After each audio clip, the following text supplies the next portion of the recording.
केंद्र सरकार के बजट से व्यापारियों को क्या उम्मीदें हैं? क्या केंद्र का बजट जनता की उम्मीदों पर खरा उतरेगा? हनुमानगढ़ संवाददाता पवन खत्री ने लोगों से खास बातचीत की।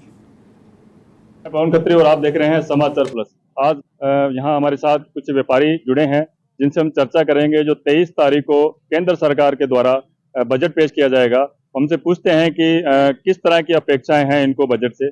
सचिन जी नमस्कार। नमस्कार सर। सचिन जी, अगर हम बात करें ये बजट 23 तारीख को केंद्र सरकार के द्वारा बजट की घोषणा की जानी है, तो उसमें किस तरह की अपेक्षाएं रखते हैं आप? भारतीय जनता पार्टी का जो आज तक जो बजट आया है वो हमेशा से जनता को निचोड़ने वाला ही बजट आया है। इस बार जनता को उम्मीद है कि तीसरी बार इनको कमान देश की सौंपी है, तो हो सकता है महंगाई में ये कुछ राहत लाए।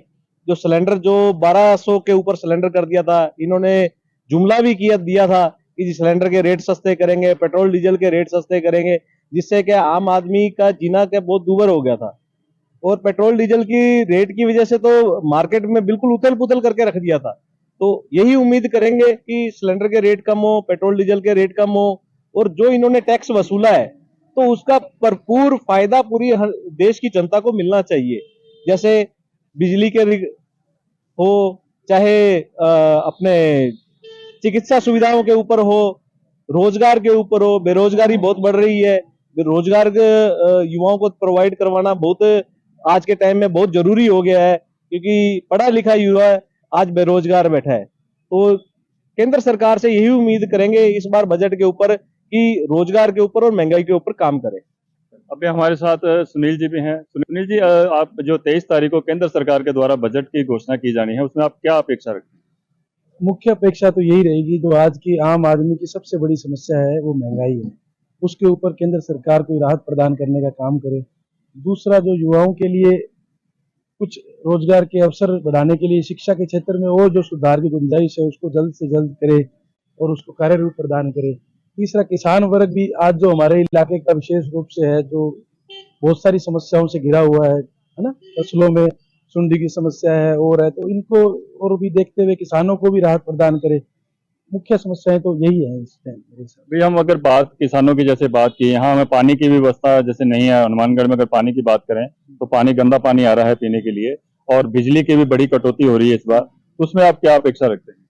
देखो, जहां तक पानी की समस्या है उसमें तो केंद्र सरकार को तो यही काम करना चाहिए कि वो एक सख्त कानून बनाए ताकि पानी के अंदर लोग गंदगी न फैलाएं, और दूसरा लोगों को भी जागरूक करे और लोग खुद भी स्वयं प्रेरित होकर ये काम करें कि उनको गंदगी पानी के अंदर नहीं फैलानी है। अगर लोग गंदगी नहीं फैलाएंगे तो पानी अच्छा तभी मिल पाएगा। चाहे सरकार तो इस पे कानून ला सकती है, उसको लाना भी चाहिए और सख्ताई से लागू करना चाहिए, तभी ये समस्या का समाधान हो पाएगा। सचिन जी, अगर हम बात करें, आप व्यापारी हैं और व्यापार के लिए अगर हम केंद्र सरकार से क्या आपको लगता है व्यापार किस तरह से बढ़ाया जा सकता है? केंद्र सरकार उसमें क्या करना चाहिए? व्यापार बढ़ाने के लिए सर सबसे पहले तो क्या है, टैक्स जो इन्होंने बहुत ज्यादा लगा रखा है, इससे क्या है कि व्यापारी का जो मार्जिन है वो घट गया है। और दूसरा, मार्केट के अंदर जो रौनक आनी चाहिए वो आज के टाइम में खत्म सी दिख रही है। तो हम यही चाहेंगे जो अननेसेसरी जो टैक्स लगाए हुए हैं उसको थोड़ा कम किया जाए, और जो बिजली पानी की जो सुविधाएं है वो हर व्यापारी के लिए बहुत जरूरी है। बिजली का जो आज के टाइम में जो व्यापारिक वर्ग के ऊपर जो बिजली का रेट लग रहा है वो बहुत नाजायज लग रहा है। तो यही हम केंद्र सरकार से चाहते हैं कि थोड़ा सा व्यापारियों को इस चीज में राहत दी जाए ताकि वो कम से कम रोजगार को बढ़ावा दे सके। सुनील जी, अगर बात करें, आप शिक्षा लाइन से हैं और शिक्षा लाइन में अगर बात करें तो इसमें क्या अपेक्षा करते हैं? शिक्षा में और किस तरह का सुधार किया जाना चाहिए जिसमें केंद्र सरकार आपको कोई अलग से? शिक्षा के लिए केंद्र सरकार ने हनुमानगढ़ में कुछ अच्छे काम किए हैं, जैसे मेडिकल इंस्टीट्यूट प्रोवाइड किया है, नर्सिंग कॉलेज प्रोवाइड किया है, केंद्रीय विद्यालय भी एक शहर को दिया है। पर अभी भी शहर की जनसंख्या को देखते हुए कम से कम 4-5 केंद्रीय विद्यालय और हनुमानगढ़ में खोलने चाहिए, और उच्च शिक्षा के लिए और अच्छे संस्थान हनुमानगढ़ क्षेत्र में आने चाहिए। तो उससे ही शिक्षा का स्तर सुधरेगा, और शिक्षा का स्तर सुधरेगा तभी सारी समस्याओं का समाधान होगा। ये आप देख रहे थे समाचार प्लस पवन खत्री के साथ और हमारे सहयोगी कैमरामैन पिंटू कुमार।